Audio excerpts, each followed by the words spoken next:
أعوذ بالله من الشيطان الرجيم. بسم الله الرحمن الرحيم. السلام علیکم ورحمۃ اللہ وبرکاتہ۔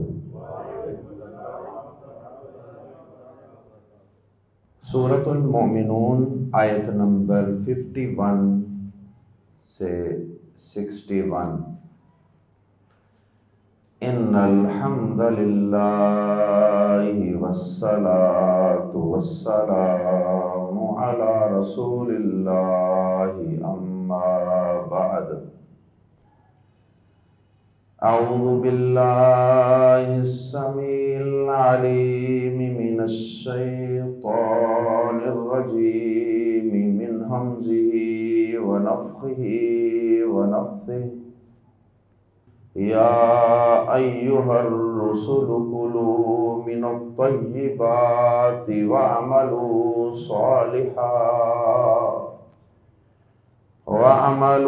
صالحا انی بما تعملون علیم۔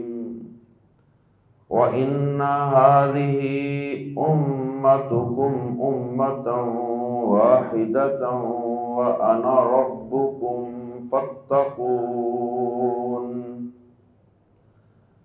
فَتَقَطَّعُوا أَمْرَهُمْ بَيْنَهُمْ زُبُرًا كُلُّ حِزْبٍ بِمَا لَدَيْهِمْ فَرِحُونَ۔ فَذَرْهُمْ فِي غَمْرَتِهِمْ حَتَّى حِينٍ۔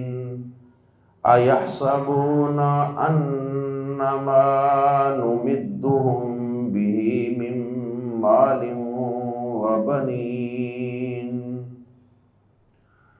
نُسَارِعُ لَهُمْ فِي الْخَيْرَاتِ بَل لَّا يَشْعُرُونَ۔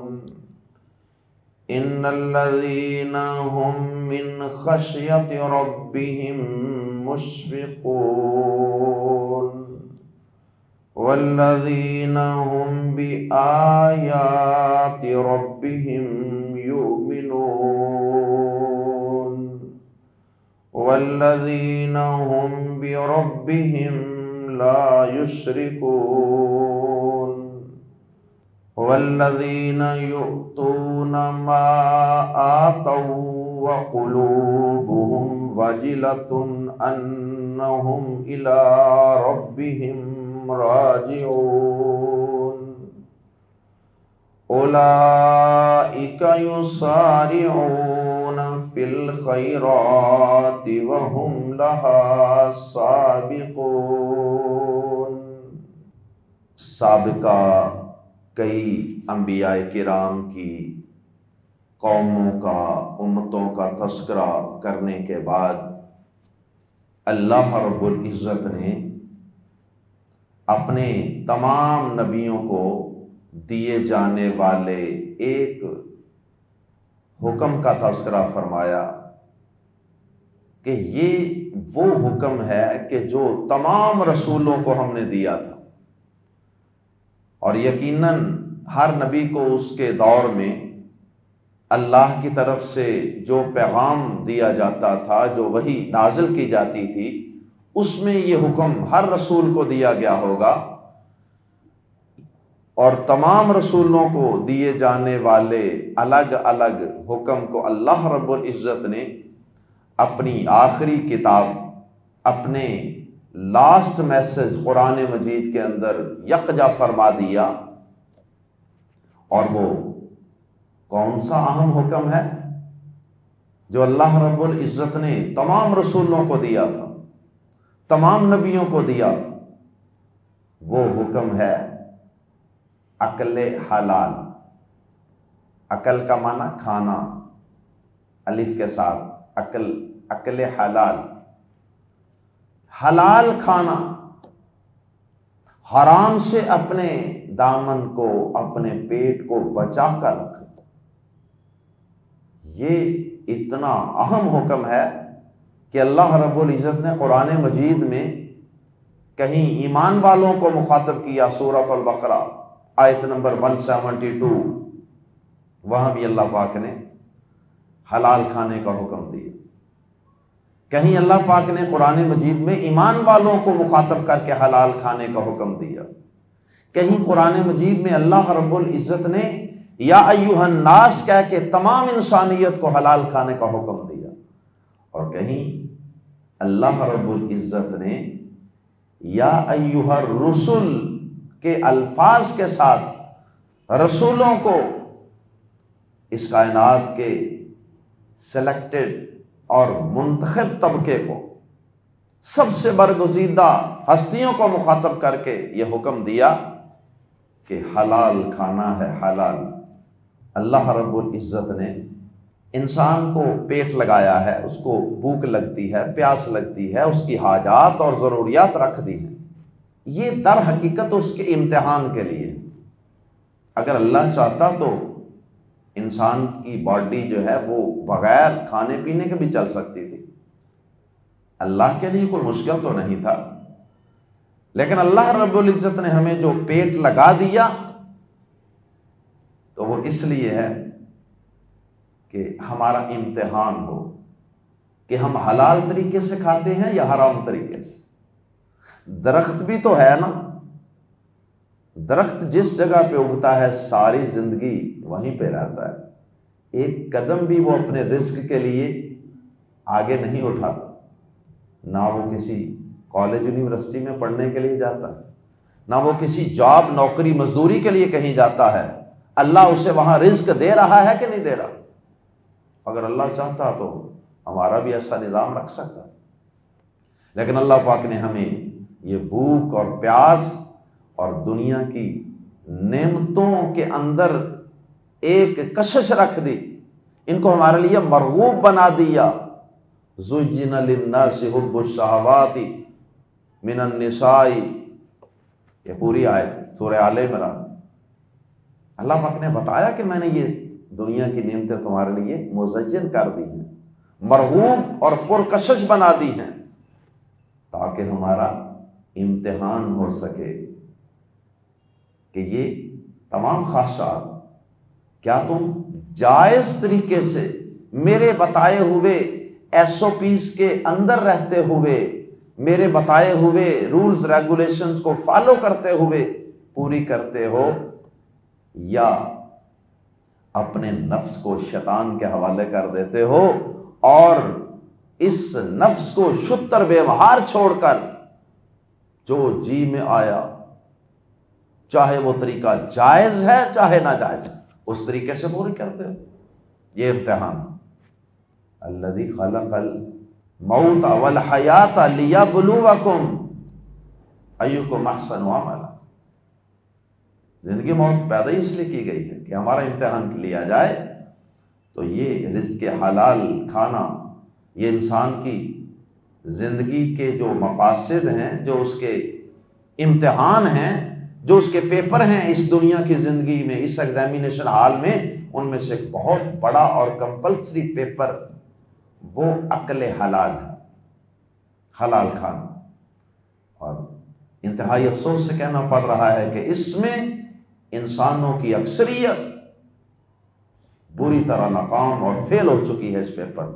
آپ کو شاید کوئی آٹے میں نمک کے برابر لوگ آج معاشرے میں ملیں گے اس زمین کے اوپر کہ جو حلال کو بڑی اہمیت دیتے ہیں، حرام سے دور رہتے ہیں۔ حرام نہیں کھانا، حرام کا لقمہ نہ اپنے منہ میں ڈالنا ہے اور نہ ہی اپنے بیوی بچوں کے، والدین کے منہ میں ڈالنا۔ بہت تھوڑے لوگ رہ گئے، ورنہ جو آتا ہے بس ہڑپ۔ اللہ محفوظ فرمائے، پیارے نبی صلی اللہ علیہ وسلم نے حدیث میں پیشین گوئی بھی فرمائی ہے کہ وقت آئے گا کہ لوگ اس بات کا خیال کرنا چھوڑ دیں گے کہ وہ حلال کھا رہے ہیں کہ حرام کھا رہے ہیں، اس چیز کی پرواہ چھوڑ دیں۔ اللہ ہم سب کو رزق حلال کمانے اور رزق حلال ہی کھانے کی توفیق عطا فرمائے۔ حرام کے لقمے سے اللہ ہمیں اور ہماری آئندہ آنے والی نسلوں کو بھی محفوظ رکھے۔ اس رزق حرام کی بڑی نحوست ہے، اس سے تو انسان کی عبادت تک قبول نہیں ہوتی۔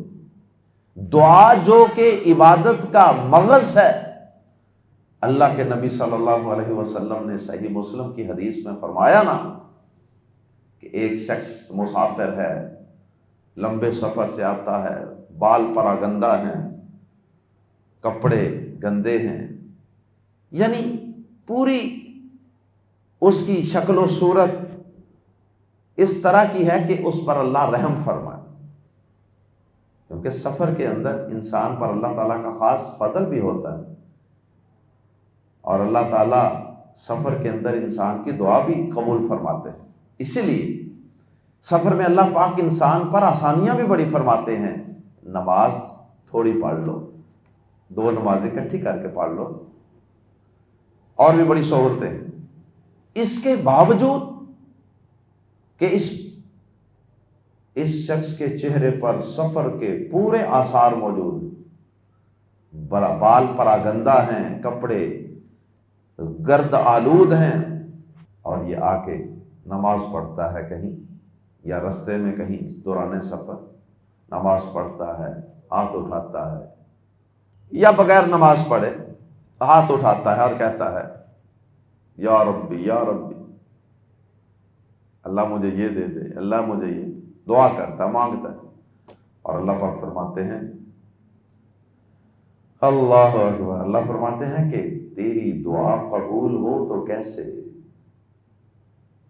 تیرا کھانا بھی حرام، تیرا پینا بھی حرام، اور تیرے جسم کی جو نشو و نما اور گروتھ ہوئی ہے وہ بھی حرام سے ہوئی ہے، وغذی بالحرام، تیری دعا قبول کروں تو کیسے، تیری عبادت پکار قبول کروں تو کیسے۔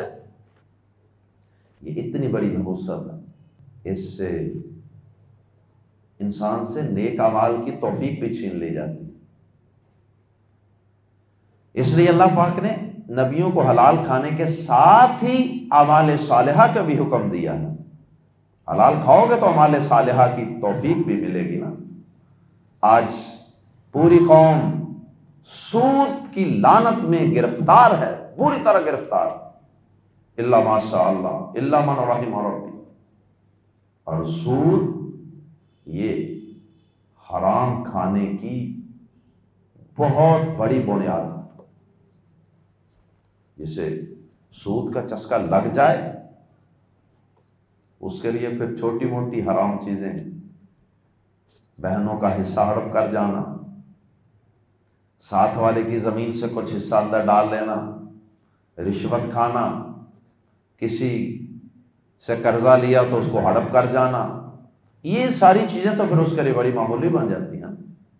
جو سود کھا لیتا ہے، جو اللہ اور اس کے رسول سے اعلانی جنگ ہے، پھر یہ لاٹریاں شاٹریاں، پھر یہ انشورنس اور یہ تمام ناجائز اور حرام طریقے تو اس کے لیے معمولی بن جاتے ہیں۔ اللہ اکبر۔ آئیے قرآن مجید کے الفاظ میں پڑھتے ہیں، اللہ پاک نے رسولوں کو حلال کھانے کا اور اعمال صالحہ کا جو حکم دیا ہے، اس کے بعد پھر اگلے مضامین پڑھتے ہیں۔ یا ایھا الرسل، اے رسولو، رسول رسول کی جمع ہے، یا ایھا الرسل، اے رسولو، کلو کھاؤ، من الطیبات، پاکیزہ چیزوں میں سے۔ ضمناً یہ اشارہ بھی مل گیا کہ وہ جو بعض صوفیوں نے اسلام کا لبادہ اوڑھ کر اچھی مرغوب چیزیں، حلال چیزیں کھانا اپنے اوپر حرام کر لیا ہے، وہ بالکل غلط ہے۔ رسولوں سے بڑھ کر کوئی متقی پرہیزگار تقوی والا ہو سکتا ہے؟ انہیں اللہ کہہ رہا ہے کہ پاکیزہ چیزیں کھاؤ، کھاؤ کھاؤ پاکیزہ چیزیں، تم پر کچھ بھی حرام نہیں ہے۔ جس طرح کے بعض لوگوں نے مرغوب پاکیزہ چیزیں، گوشت، دودھ وغیرہ اس طرح کی چیزیں وہ اپنے اوپر حرام کر لی ہیں، اور اس کو نام تقوی کا، پرہیزگاری کا دے دیا ہے۔ انا للہ و انا الیہ۔ اگر یہ اتنی پرہیزگاری ہوتی تو اللہ سب سے پہلے اپنے رسولوں کو کہتا، میرے رسولو تم نے کوئی اچھی چیز نہیں کھانی، یا ایھا الرسول، اے رسولو کلو کھاؤ من الطیبات، پاکیزہ چیزوں میں سے، وَعَمَلُوا، اور عمل کرو، اور عمل کرو، صالحا، صالح، نیک۔ اور اللہ تعالیٰ نے اپنے رسولوں کو یہ حلال کھلانے کے لیے ان سے محنت مشقت تک کروائی ہے۔ داؤد علیہ السلام اپنے ہاتھ کی کمائی سے کھاتے، زریں بناتے تھے نا۔ اللہ اکبر۔ اور ہمارے پیارے نبی صلی اللہ علیہ وسلم نبوت سے پہلے بکریاں چرایا کرتے تھے، اور پھر اللہ کے نبی صلی اللہ علیہ وسلم بعد میں اللہ پاک نے تجارت کی بھی توفیق دی، حضرت خدیجہ کے ساتھ مل کر تجارت، خرید و فروخت، اور پھر اللہ پاک نے بعد میں مال غنیمت کے ڈھیر لگا دیے مسجد نبوی میں۔ اللہ پاک نے سورۃ الانفال میں فرمایا نا، فَكُلُوا مِمَّا غَنِمْتُمْ حَلَالًا طَيِّبًا، جو ہم نے تمہیں غنیمت کا مال دیا ہے جہاد کے نتیجے میں، اس میں سے کھاؤ، وہ تمہارے لیے حلالن بھی ہے، وہ طیبن بھی ہے۔ وہ کھایا پھر نبی صلی اللہ علیہ وسلم، تو اللہ نے ڈھیر لگا دی۔ پیارے نبی صلی اللہ علیہ وسلم نے فرمایا، کسی شخص نے، صحیح بخاری میں حدیث، کسی شخص نے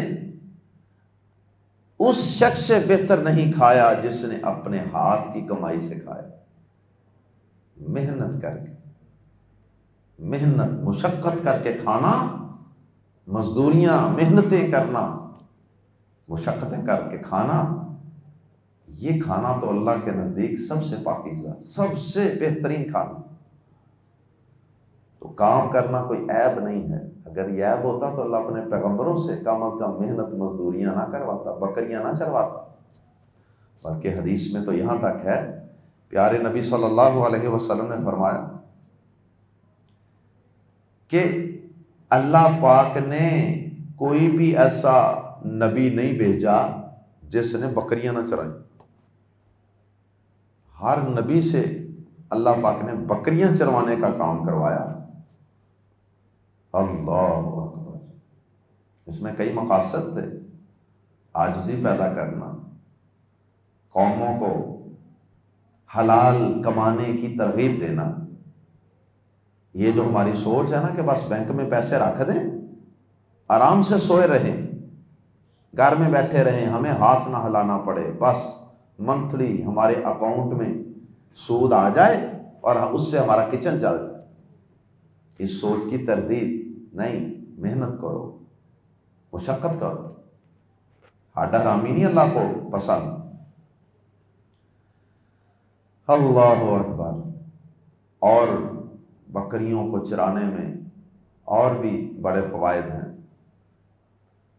بکری جو ہے نا، یہ بڑا ایک ایکٹیو قسم کا جانور ہے، پھرتیلا۔ تو جب بکریاں چرائی جاتی ہیں تو ان کو اکٹھا کرنا ایک بڑا مشکل کام ہوتا ہے۔ پنجابی میں جسے کہتے ہیں نا انہوں نے ولنا۔ تو جو کہ نبیوں نے اپنی امتوں کی تربیت بھی کرنی تھی نا، اس میں بھی اسی طرح ون سونے لوگ ہوتے ہیں، مختلف مزاجوں والے، تو ان کو بھی نبیوں نے کنٹرول کرنا ہوتا ہے۔ شاید یہ بھی ایک حکمت ہے، اور بھی بہت سی حکمت ہے۔ انی بے شک میں بازر بھی کو ما جو تعملون تم کرتے ہو یا تم عمل کرتے ہو، علیم، علیم خوب جاننے والا، جو بھی تم عمل کرتے ہو نا میں اسے خوب جاننے والا ہوں۔ اے رسولو حلال کھاؤ اور اعمال صالحہ کرو، اس لیے کہ تم جو کچھ بھی کرتے ہو میں اسے خوب جانتا ہوں۔ اس میں یہ اشارہ ہے کہ کوئی کھانے والا حلال کھا رہا ہے یا حرام، کوئی دیکھے یا نہ دیکھے، اللہ تو ضرور دیکھے، اللہ تو ضرور دیکھے۔ کہ میرا کون سا بندہ کیا کھا رہا ہے، کیسے کما رہا ہے. اور اسی طرح اعمال صالحہ کو بھی اللہ دیکھ رہا. اعمال صالحہ کرتے ہوئے عموماً یہ خیال آتا ہے کہ یار لوگ دیکھ لینا، کبھی لوگوں کو پتہ چل جائے میں آخر اتنی محنت کر رہا ہوں، میں نے آخر نفلی روزہ رکھا ہے، میں نے آخر تہجد پڑھتا ہوں، تو ذرا لوگوں کی نظر پڑ جائے تو لطف دوبالا ہو جائے، نفس راضی ہو جائے. نہیں، اس کا بھی یہ جواب ہے کہ انی بما تعملون علیم. اے بندے، لوگوں کو دکھانے کی خواہش کیوں کرتا ہے؟ لوگوں کو دکھا کر اپنا عمل ضائع کیوں کرتا ہے؟ جس کے لیے تو یہ عمل کر رہا ہے وہ میں کائنات کا رب تو دیکھ رہا ہوں. اس کے بعد اللہ پاک نے ان رسولوں کے متعلق ایک اور بات بتائی. فرمایا کہ یہ سب رسول ایک ہی امت، ایک ہی گروہ تھے، اور ان سب کا دین بھی ایک ہی دین تھا. یعنی جو بنیادی چیزیں ہوتی ہیں نا، وہ ہر دین میں ایک جیسی ہوتی ہیں. سب نبیوں کی تعلیمات میں وہ چیزیں یکساں تھیں. مثلا اللہ کی توحید، مثلا مرنے کے بعد کی زندگی، قیامت کا قائم ہونا، حلال کھانا، اعمال صالحہ کرنا، سچ بولنا، جھوٹ سے بچنا، مہمان نوازی کرنا، شرم و حیا، داڑھی رکھنا، منہ سے کتروانا، ناخن اتارنا، بغل وغیرہ کے زیر ناف بال صاف کرنا. تو یہ ساری چیزیں احادیث میں ان کو فطرت کہا گیا ہے. بہرحال یہ ساری چیزیں سارے نبیوں میں مشترک تھی. تھوڑا بہت کوئی فقہی احکامات میں فرق، کوئی عبادت نماز پڑھنے کے طریقے میں فرق ہو گیا، کوئی روزہ رکھنے کے احکامات میں فرق ہو گیا، لیکن بنیادی احکامات وہ ایک جیسے. اس لیے آگے فرمایا وَإِنَّ، اور بے شک، هَذِهِ أُمَّتُكُمْ، یہ تمہاری امت ہے. اے نبیو، یہ یا ایھا الرسول، رسول کہا تھا نا پچھلی آیت، اے سب رسولو. تو اب فرمایا وَإِنَّ هَذِهِ أُمَّتُكُمْ، اور بے شک یہ تمہاری امت ہے، أُمَّةً وَاحِدَةً، جو ایک ہی امت ہے، جو ایک ہی امت ہے. سب رسول ایک ہی امت ہے اس اعتبار سے کہ سب کی بنیادی تعلیمات ایک ہی تھیں، جن کی بنیاد توحید تھی، جیسا کہ آگے اشارہ بھی کر دیا وَأَنَا رَبُّكُمْ، اور میں تمہارا رب ہوں. فَاتَّقُونِی تھا اصل میں، یا حذف ہو گئی، فَاتَّقُون، پس مجھ سے ڈرو. فَاتَّقُون، پس مجھ سے ڈرو، میں تم سب کا رب ہوں. تمہارا دین ایک، تمہارا رب ایک. تو یہ احکامات در حقیقت نبیوں کی وساطت سے ان کی امتوں کو بھی ہیں کہ سارے نبیوں کا دین ایک ہے، اور لوگوں میں تم ان سب کا رب ہوں، بس تم مجھ سے ڈرو. اور اس کے بعد اللہ پاک نے پھر ان نبیوں کی امتوں کے احوال کا تذکرہ کیا. اللہ نے تو کہا تھا کہ تم سب کے رسول ایک ہی امت تھے، سب کے رسول ان کی بنیادی تعلیمات ایک تھی، لیکن پیغمبروں کی امتوں نے کیا کیا؟ وہ آپس میں ٹکڑے ٹکڑے ہو گئے، فرقے فرقے ہو گئے. کسی نے کسی چیز کو پکڑ لیا، کسی نے کسی چیز کو پکڑ لیا، کسی نے کسی ہستی کو پکڑ لیا، کسی نے رسولوں کو چھوڑ کر کسی بڑے کو پکڑ لیا، کسی وڈیرے کو پکڑ لیا، کسی امام کو پکڑ لیا، کسی بزرگ کو پکڑ لیا. اور اس طرح وہ ٹکڑوں ٹکڑوں، فرقوں فرقوں میں بٹ گئے. اور پھر ہر فرقہ جو اس نے پکڑ لیا ہے نا، وہ اسی پر خوش ہے. اور شیطان نے اس کو یہ پٹی پڑھائی ہوئی ہے کہ تم جس رستے پر ہو بس یہی صحیح ہے، چاہے تمہارے پاس دلیل ہے نہیں ہے، بس ٹھیک ہے. تو اپنے اپنے فرقے پر بغیر کسی تحقیق کے اللہ کی کتاب پڑھنی نہیں، جو کرائٹیریا ہے، معیار ہے حق کا، معیار حق ہے، اس کے قریب نہیں جانا. بس جو میرا فرقہ ہے، جو میری پارٹی ہے، بس وہی صحیح، اور اسی پر وہ خوش ہے، پھولے نہیں سماتا. یہ تو اللہ تعالیٰ بتائیں گے نا قیامت کے دن، جب اللہ تعالیٰ تمہارے اختلافی معاملات میں فیصلہ فرمائیں گے. فتقطعوا، تو وہ ٹکڑے ٹکڑے ہو گئے، امرہم، اپنے معاملے میں، یعنی دین کے معاملے میں. پھر وہ اپنے معاملے میں ٹکڑے ٹکڑے ہو گئے، زبرن، کئی گروہ ہو کر، وہ کئی گروہوں میں بٹ کر ٹکڑے ٹکڑے ہو گئے. کل حزب، ہر گروہ، حزب گروہ کو کہتے ہیں، احزاب اسی کی جمع ہے، سورۃ الاحزاب. کل حزب، ہر گروہ، بازربی پر، کس پر؟ ما، جو لدیہم، ان کے پاس ہے، فرحون، بہت خوش ہیں. ہر گروہ جو ان کے پاس ہے اس پر بہت خوش ہیں. کبھی خیال ہی نہیں کہ میں اپنے عقائد و اعمال کو، اپنے گروہ، اپنی پارٹی کے، اپنے فرقے کے عقائد و اعمال کو اللہ کی کتاب پر پیش تو کروں. یہ فکر ہی کوئی نہیں. یہ نہیں کہ صرف یہ امت محمد صلی اللہ علیہ وسلم میں ایسا ہوگا، یہ پہلے نبیوں کی امتوں میں بھی ایسا ہی ہوتا رہا. بنی اسرائیل بھی 72 فرقوں میں بٹ گئی تھی، اور ہمارے متعلق پیارے نبی نے یہ بتایا تھا کہ تم 73 میں بٹ جاؤ،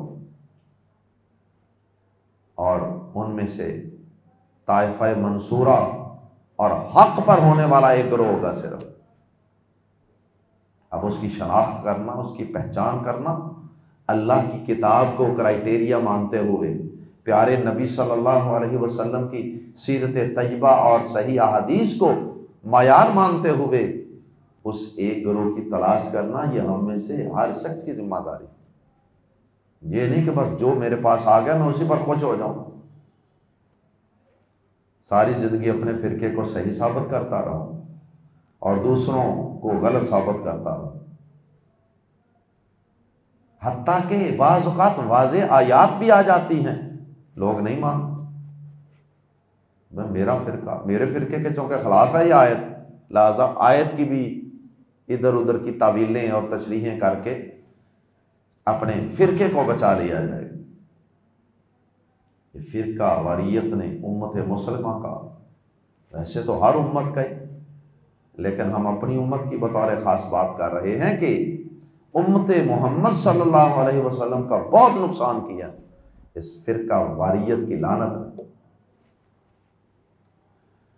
اللہ اکبر.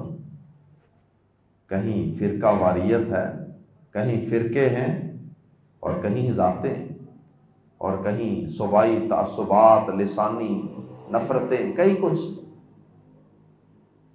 اللہ اکبر. کچھ عقائد کی بنیاد پہ فرقوں میں بٹ گئے، کچھ فقہی موچ گافیوں کی بنیاد پہ فرقوں میں بٹ گئے، کچھ صوفیت کی بنیاد پہ، تصوف کی بنیاد پہ فرقوں میں بٹ گئے.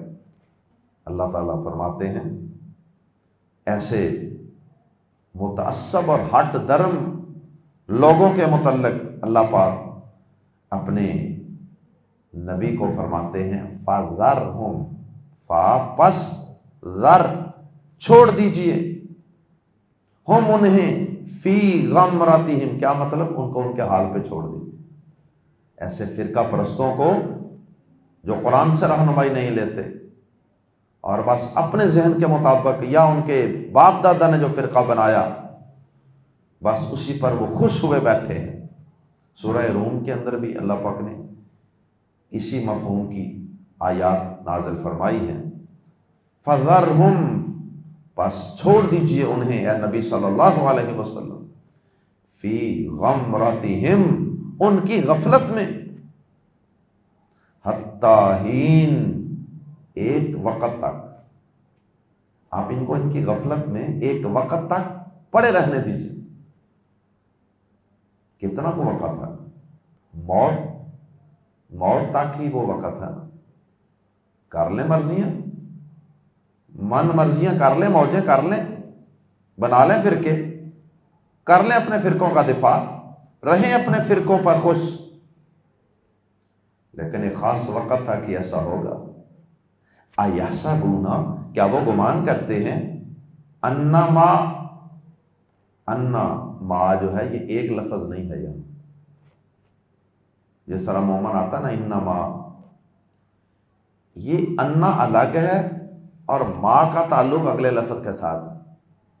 ایحسبون، کیا وہ گمان کرتے ہیں، کیا وہ گمان کرتے ہیں، انا کہ بے شک، ما جو کچھ، نمدہم ہم مدد کر رہے ہیں ان کی، بھی جن چیزوں کے ساتھ، بھی جس کے ساتھ یا جن چیزوں کے ساتھ، من مال، مال میں سے، و بنینا اور اولاد میں سے، کیا وہ گمان کرتے ہیں کہ ہم مال اور بیٹوں میں سے جن چیزوں کے ساتھ ان کی مدد کر رہے ہیں، نسارعو ہم جلدی کر رہے ہیں، سرعت اسراء اسی سے ہے، لہم ان کے لیے، فی الخیرات بلائیاں دینے میں۔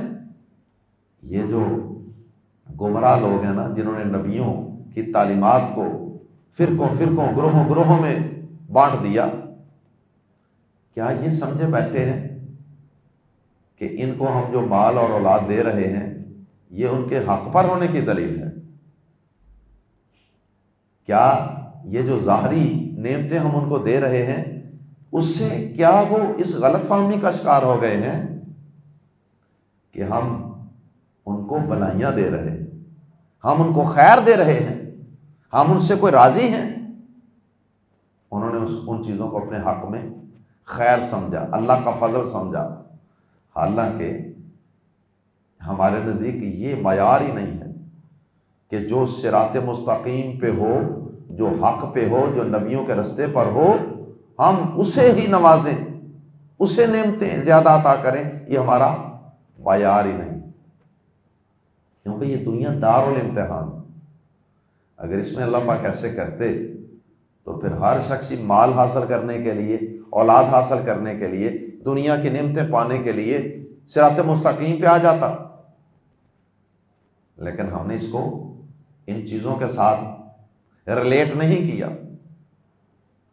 کیا وہ گمان کرتے ہیں کہ ہم مال اور بیٹوں میں سے جن چیزوں کے ساتھ ان کی مدد کر رہے ہیں ان کے ذریعے ہم انہیں بلائیاں دینے میں جلدی کر رہے ہیں، یہ انہیں ریوارڈ مل رہا ہے کسی نیکی کا؟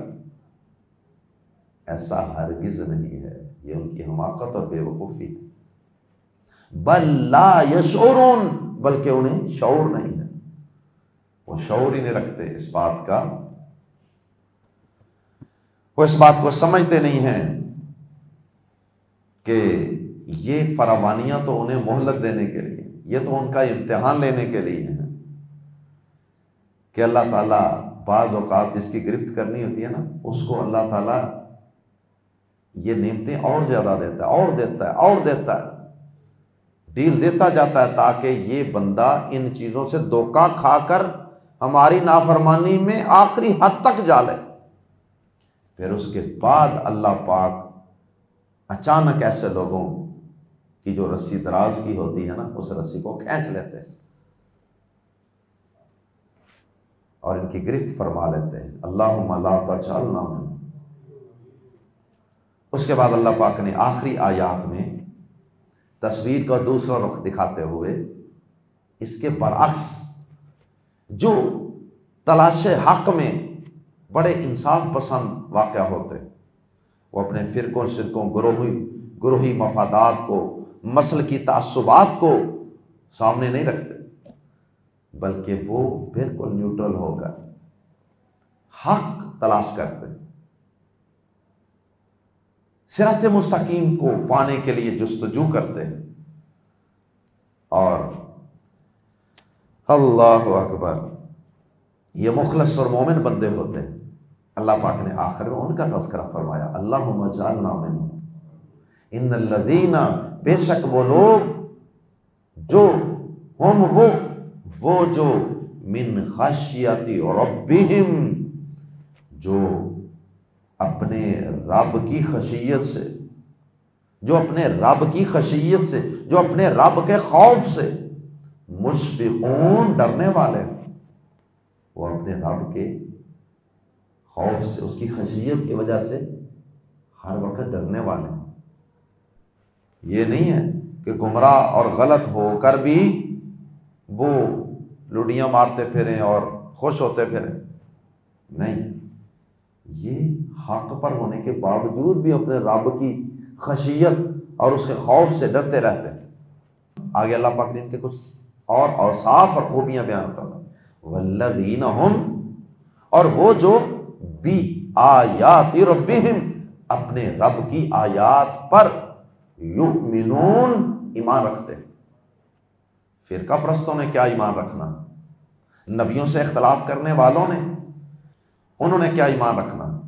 ایمان تو رکھتے ہیں صحیح معنوں میں اللہ کی آیات پر یہ لوگ جو ادھر فرمان محمد ہو ادھر گردن جھکائی ہو صلی اللہ علیہ وسلم، والذین ہم، اور وہ جو بھی ساتھ ربہم، اپنے رب کے، لا یشرکون، شریک نہیں ٹھہراتے، اور وہ اپنے رب کے ساتھ شریک نہیں کرتے کسی کو، شرک سے یہ پاک، یہ ہیں صحیح ایمان والے۔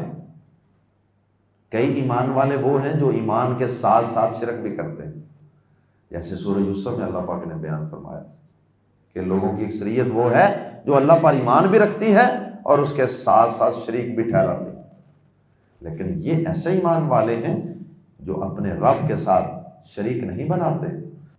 والذین، اور جو یؤتون، دیتے ہیں، ما آتوا، جو بھی انہوں نے دیا، جو بھی انہوں نے اللہ کے دیے ہوئے میں سے دیا نا، وقت ہے، عبادت ہے، اچھا اخلاق ہے، سمائل ہے، خندہ پیشانی ہے، مال ہے، بیٹے ہیں، جو کچھ بھی دیا، انہوں نے جو کچھ دیا وہ اس حال میں دیتے ہیں، وَقُلُوبُهُمْ، وہ اس حال میں کہ قلوبہم، ان کے دل،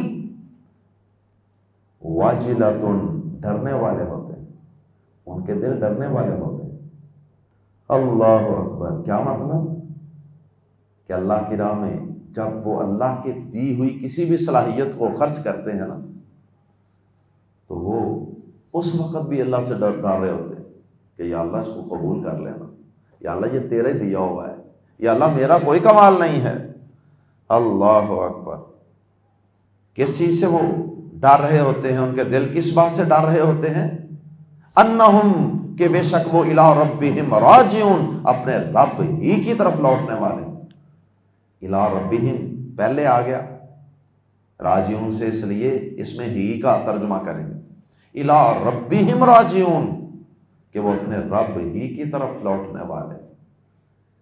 یہ سوچ، یہ یقین، یہ ایمان، یہ اعتقاد، یہ انہیں ہر عطا کے وقت، ہر چیز اللہ کی راہ میں پیش کرتے وقت بھی ڈرا کر رکھتا ہے۔ اولئک، یہی لوگ ہیں، یسارعون، جو جلدی کرتے ہیں، فی الخیرات، بلائیوں میں، یہی لوگ ہیں جو بلائیاں حاصل کرنے میں جلدی کرتے ہیں۔ یہ بھی ان کا ایک وصف اور خوبی، نیکی کرنے میں دیر نہیں لگانی۔ یہ شیطان کا بہت بڑا ایک وار ہوتا ہے کہ وہ نیکی کے راستے میں یہ کہہ کے رکاوٹ ڈالے رکھتا ہے، اچھا یار کر لیں گے، کر لیں گے، اللہ کی راہ میں دے لیں گے، ابھی بڑا وقت ہے، پڑھ لیں گے نماز، بڑا وقت ہے، بڑی زندگی ہے، اور قرآن پڑھ لیں گے، کوئی نہیں، انشاءاللہ اگلے رمضان سے شروع کریں گے، نماز اگلے جمعے سے شروع کریں، داڑھی میری شادی ہو جائے نا پھر انشاءاللہ رکھیں، شادی ہو گئے پھر کہا اچھا بچوں کی شادیاں بھی تو کرنی ہے نا، یہ نہ ہے بچوں کا رشتہ ہی نہ ہے میری داڑھی کی وجہ۔ اور شیطان وسوسے سے ڈالتا رہتا ہے نیکی کو پینڈنگ کروانے کے لیے۔ تو تو اصول یہ ہے کہ نیکی میں کبھی دیر نہ کریں، فوراً نیکی کا عمل کر گزرے، پتہ کوئی نہیں اللہ کی قسم کہ زندگی کے کس چوک چوراہے میں زندگی کی شام ہو جائے اور سانس چلنا بند ہو جائے۔ اولئک یسارعون فی الخیرات، یہ لوگ ہیں جو جلدی کرتے ہیں بلائیاں حاصل کرنے میں، وہم، اور یہی، لہا، ان کی طرف یا ان کے لیے، ہا کی ضمیر لوٹ رہی ہے خیرات کی طرف، لہا، ان کی طرف یا ان کے لیے، سابقون، آگے نکلنے والے، اللہ اکبر۔ یہی لوگ نیکیوں میں ایک دوسرے سے سبقت لے جانے والے، جس طرح سورۃ الواقعہ میں بھی ہے جنت کا ذکر اللہ پاک نے فرمایا نا، جنت کی نعمتوں کا، تو وہاں فرمایا وَفِي ذَلِكَ فَلْيَتَنَافَسِ الْمُتَنَافِسُونَ، یہ ہے آخرت کی کامیابی، جنت کی نعمتیں، اس میں چاہیے لوگوں کو ایک دوسرے سے آگے بڑھیں، ان چیزوں کے حصول میں لوگوں کو چاہیے کہ وہ مقابلہ بازی کریں، کمپٹیشن کریں۔ یہ کیا مقابلہ ہوا کہ دنیا کی عارضی کامیابیوں کے لیے، عارضی سٹیٹس پانے کے لیے، چھوٹی چھوٹی کامیابیوں کے لیے لوگ ساری زندگیاں لگا دیتے۔ کسی کو جیپ کی ریس لگانے میں دلچسپی ہے، کسی کو جناب گڈیاں چڑھانے میں، پتنگ بازی کرنے کے اندر جناب مقابلے، ڈوریں لگ رہی ہیں مہنگی مہنگی، جناب بڑی بڑی تیاریاں ہوتی ہیں، کسی کو جناب وہ جانور لڑانے میں مقابلے بازی کا شوق پڑ گیا ہے، کسی کو باڈی بلڈنگ میں شوق پڑ گیا ہے، کسی کو کسی چیز میں، کوئی نمبروں کی دوڑ میں، کوئی پیسہ زیادہ کمانے کی دوڑ میں لگا ہوا۔ اللہ پاک فرماتے ہیں کہ اگر مقابلہ بازی کرنی ہے نا، کمپیٹیٹو انوائرمنٹ بنانا ہے، تو ان نیکی کی چیزوں میں بناؤ۔ تم نے کتنا قرآن پڑھا، تم نے آج اس مہینے تم نے کتنے نفلی روزے رکھے، تم نے اس سال، تم نے اس ہفتے اللہ کی راہ میں کتنا مال پیش کیا، وغیرہ وغیرہ۔ یہ لوگ ہیں جو بلائیاں حاصل کرنے میں جلدی کرتے ہیں، وَهُمْ لَهَا سَابِقُونَ، اور یہی ان کی طرف آگے نکلنے والے ہیں، ایک دوسرے سے آگے سبقت، میں پہلے کر لوں، یہ نیکی کا کام میرے حصے آ جائے۔ اللہم اجعلنا منہم، اللہ ہم سب کو یہ اچھے اچھے اوصاف عطا فرمائے۔ سبحانک اللہم وبحمدک، اشہد ان لا الہ الا انت، استغفرک واتوب الیک۔